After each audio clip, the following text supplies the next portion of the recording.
Assalamualaikum warahmatullahi wabarakatuh. Perkenalkan, nama saya Rihan Desir Prayoga, mahasiswa Universitas Muhammadiyah Yogyakarta, peserta mata kuliah Teori Komunikasi tahun 2022 yang akan menganalisis teori tentang speech aids, narrative, dan Frankfurt School. Yang pertama yaitu teori Frankfurt School. Pengertian teori kritis pertama kali didefinisikan oleh Max Horkheimer dari Sosiologi Frankfurt School dalam esainya tahun 1937, Tradisional dan Teori Kritis. Teori kritis adalah sebuah teori sosial berorientasi pada mengkritisi dan mengubah masyarakat secara keseluruhan, berbeda dengan teori tradisional yang berorientasi hanya untuk memahami atau menjelaskan suatu hal.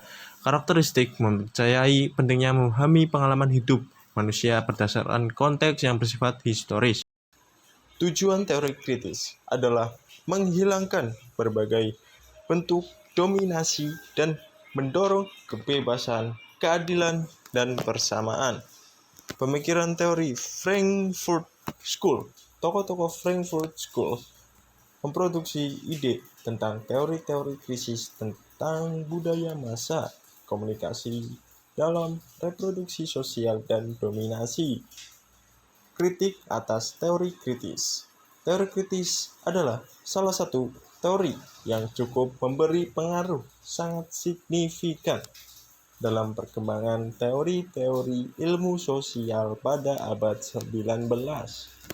Teori kritis tak hanya sekedar menjadi perbincangan teoritis akademik di kampus-kampus, tapi ia menjadi inspirasi bagi individu dan kelompok oposisional dalam melakukan gerakan sosial untuk melakukan perubahan di tengah masyarakat yang penuh dengan ketidakadilan.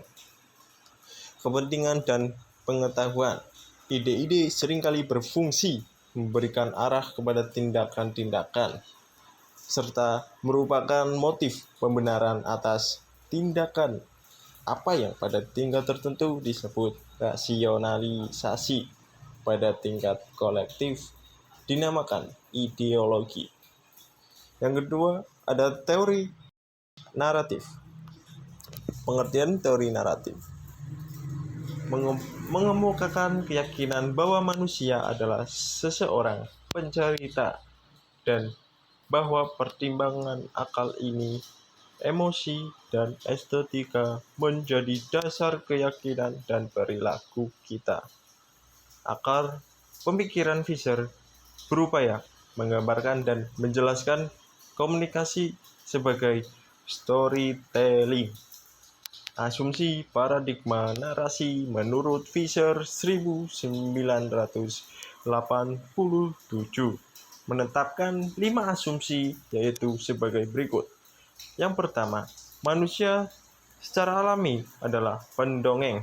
Yang kedua, keputusan tentang nilai sebuah cerita didasarkan pada alasan yang baik. Yang ketiga, alasan yang baik ditentukan oleh sejarah, biografi, budaya, dan karakter. Yang keempat, rasionalitas didasarkan pada penilaian orang tentang konsistensi cerita dan kebenaran. Yang kelima, kita mengalami dunia yang penuh dengan cerita, dan kita harus memilih di antara mereka. Pendekatan narasi membentuk inti kerangka teoritis. Narasi, rasionalitas, naratif. Naratif yang menyangkut koherensi dan kesetiaan. Dalam koherensi tersebut terdiri dari 3 jenis: struktural, material, dan karakterologis. Narasi sering dianggap hanya sebuah cerita, namun bagi Fisher, narasi lebih dari sekedar cerita yang diplot dengan awal, tengah, dan akhir. Menurut pandangan dari Fisher, narasi mencakup setiap verbal atau non-verbal dengan urutan peristiwa yang pendengar memberikan makna. Rasionalitas narasi. Standar rasionalitas narasi dapat ditemukan dalam rasionalitas naratif. yang memberikan kita sarana untuk menilai narasi yang sangat berbeda dari metode tradisional yang ditemukan dalam paradigma dunia rasional. Prinsip koherensi merupakan standar penting untuk menilai narasi rasionalitas naratif yang pada akhirnya akan menentukan diterima atau tidaknya seseorang terhadap suatu narasi tertentu atau menolaknya. Integrasi, kritik, dan penutup. Paradigma narasi Fisher menawarkan wawasan baru dalam perilaku komunikasi dan mengarahkan perhatian kita pada proses demokrasi di bidang kritik retoris. Integrasi. Tradisi komunikasi mencakup retorika, semiotik, fenomenologis, sibemetik, sosiopsikologis, sosio-budaya, dan kritis. Konteks komunikasi mencakup interpersonal, kelompok kecil, organisasi, publik, dan budaya media. Pendekatan untuk mengetahui mencakup positivistik, empiris, kritis interpretif, hermeneutik. Lalu ada kritik yang terakhir. Kriteria evaluasi mencakup lingkup, konsistensi logis, parsimoni, heurisme, uji utilitas, dan ujian waktu. Tiga, ada teori speech edge.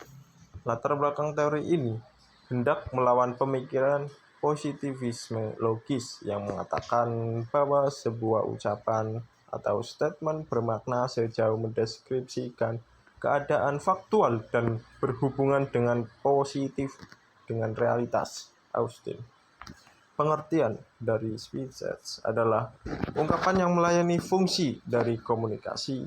Dalam speech edge bisa bedakan antara tindakan menyampaikan tujuan dan tindakan mempengaruhi.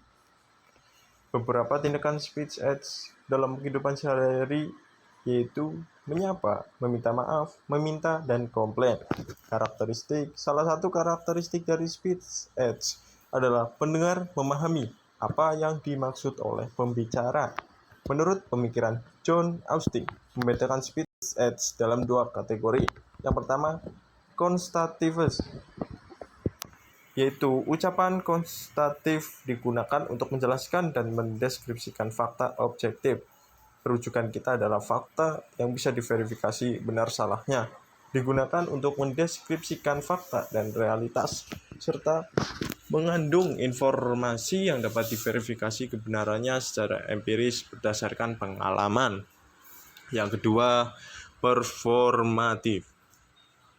Tidak hanya mendeskripsikan realitas, namun juga mengubah realitas sosial ketika mendeskripsikan dan melakukan tindakan pantas atau tidak pantas.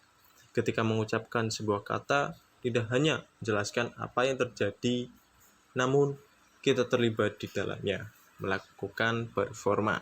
Jenis ucapan